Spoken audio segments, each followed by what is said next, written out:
Iba pang balita, kinumpirma ni former presidential spokesperson Attorney Harry Roque na hinarang siya sa The Netherlands Immigration bago pinalaya kalaunan.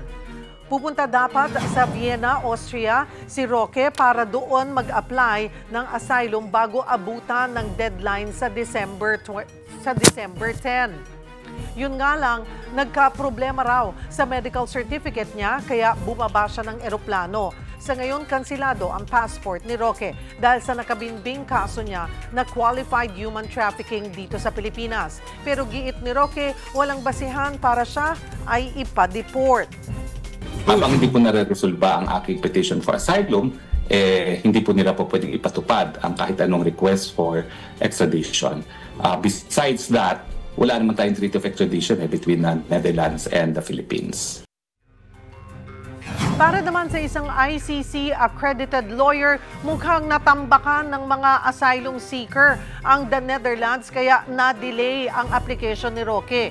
Yun nga lang, posible rin daw siyang mahirapan sa pag-apply dahil naghigpit ang mga bansa sa Europe, bunsod ng pagdagsa ng mga refugee. Some EU countries are now rethinking their policies. So, let's say, for example, Germany, this is public knowledge, they're clamping down. Kasi ang dami din galing sa Syria. No?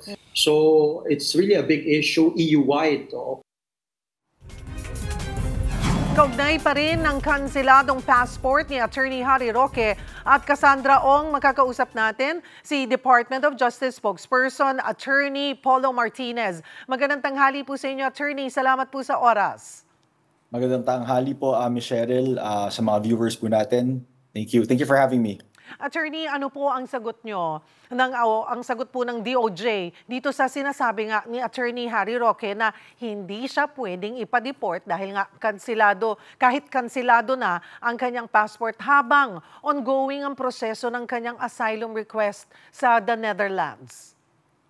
Opo, so yung deportation proceedings po and rules regarding deportation proceedings, ang mga ngasiwa po niyan ay ang host state kung saan po matatagpuan si Harry Roque, kung saan po siya nag-file ng kanyang asylum request.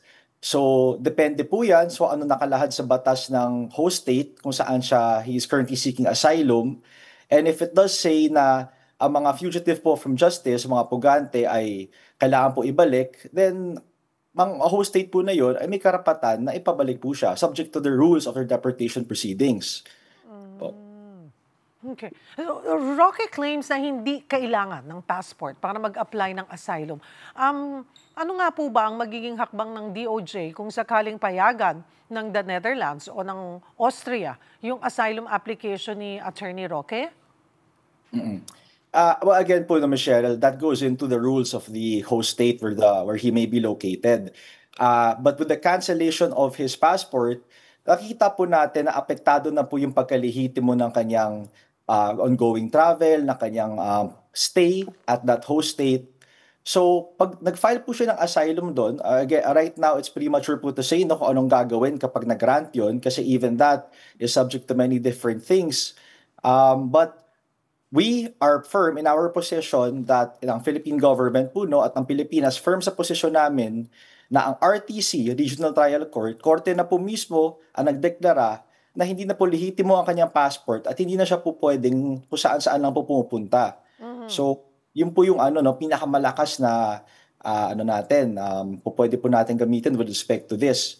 But again, at the end of the day po kasi, ang kanyang application, yung bansa lang po kung saan siya nag-file ang makapagsabi kung talagang may may merit ang kanyang application. May paraan po ba tayo para malaman yung detalye sa asylum request ni Attorney Roque? To my understanding, Ms. Cheryl, pagpasensyahan niyo na po na kasi ang alam po namin, ang asylum proceedings, confidential po yan, depende na lang po sa kung saan po siya nag-file. So far as the Philippine government is concerned, we can only speak on what proceedings have been conducted here, what decisions or resolutions by courts here or tribunals have been rendered. So, yun lang po ngayon, We'll have to wait, we'll have to see how it plays out. Ipinunto rin po kasi ni Attorney Roque na walang extradition treaty ang Pilipinas at the Netherlands. Tama po ba na limitado ang galaw ng Pilipinas sa ganito pong sitwasyon? Tama po yung Michelle, no? Thank you for that question. Yung pagka-limitado po ng galaw ng Pilipinas is correct po, only with respect to extradition, kasi wala nga pong extradition treaty. Pero hindi po ibig sabihin niya na hindi po siya pwede i-deport, gaya po ng pinag-discuss po kanina. Magkaiba po kasi ang extradition and deportation proceedings. Does the host state where he is located have the power to deport him should it wish to do so? Of course. Extradition is different. So it's not the only avenue. Now, kahit po limitado at hindi po siya pwede ma-extradite, gaya po nasabi ko kanina, klaro po na na-declare na po, may categorical pronouncement ang Korte ng Pilipinas na pugante po siya. He is a fugitive from justice. He cannot just be maneuvering through different jurisdictions given na yung legitimacy ng passport niya po ay hindi na po nandyan. Wala na po dyan. Pero Attorney, tama po ba na ang sinasabi po kasi ni Attorney Roque ay hindi pa final yung decision na sa pagkansela ng kanyang passport dahil may 15 days pa raw siya para mag-file ng motion for reconsideration o MR. Tama ho ba? Ganun ho ba yung proseso? Thank you for asking that, Michelle. Hindi po tama yon. Ang decision po ng court with respect to the cancellation of his passport is final. Now, that is not to say na wala po siyang right to move for reconsideration. Karapatan niya po yan. Karapatan niya po to move for reconsideration within the 15 days. He is not mistaken there.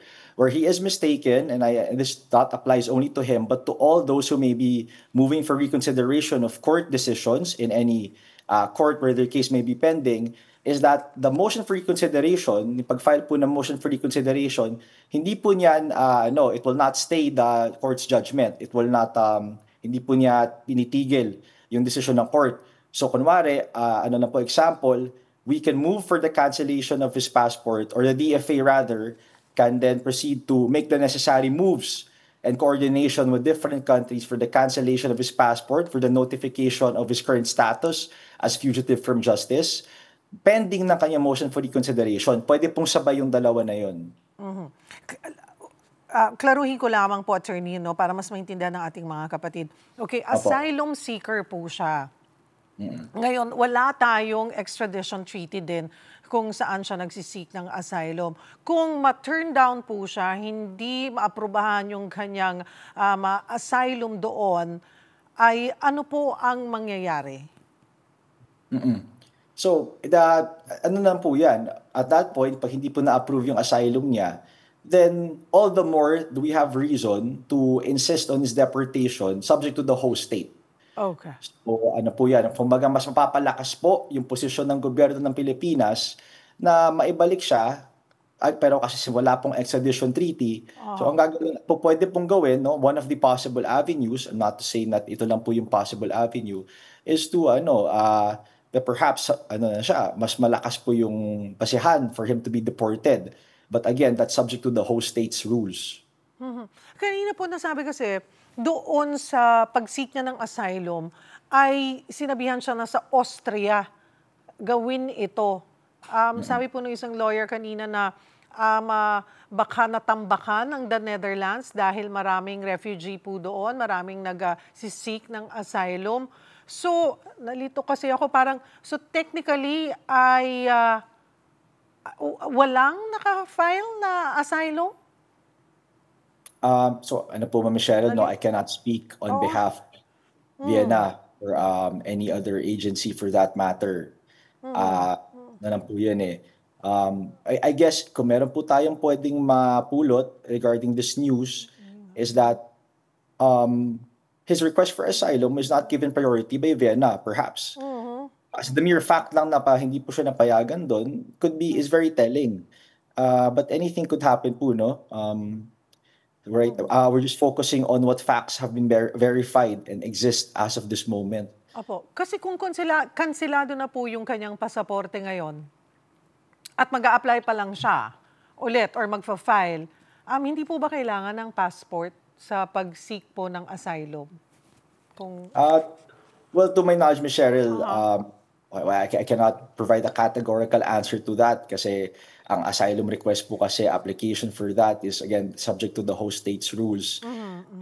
But what we can say is that if your passport has been canceled on the ground that you are a fugitive from justice, then magagamit po yan ng host state in determining kung talagang karapat-dapat siyang mag-grant ng asylum. Titingnan po yan ng host state. Isa po dyan, titingnan yung court decision kung saan po sinabi ng court na fugitive siya. And then may discussion po kasi doon how he became a fugitive or how he was declared a fugitive. So these are all materials that host state can use or can look into. He mentioned something about having a medical passport. Yun po ba ay nire-recognize? Pwede po ba niyang gamitin yun kapalit ng pasaporte ng Pilipinas? I just have to go back to my previous answer, Ms. Cheryl, no, that it's subject to the host state's rules. But more than the host state's rules, we also have to take note na ang ano po kasi Netherlands and Austria are both members of the European Union, the EU. So maliban po sa respective rules ng Netherlands and ng Austria, you also have to look at the rules collectively that bind them, which is the EU rules. And then may ano pa po yan, EU border control laws, which I'm not privy to. No, I cannot speak with respect to that, ma'am. But those are the factors that you could look into in the study of this whole scenario.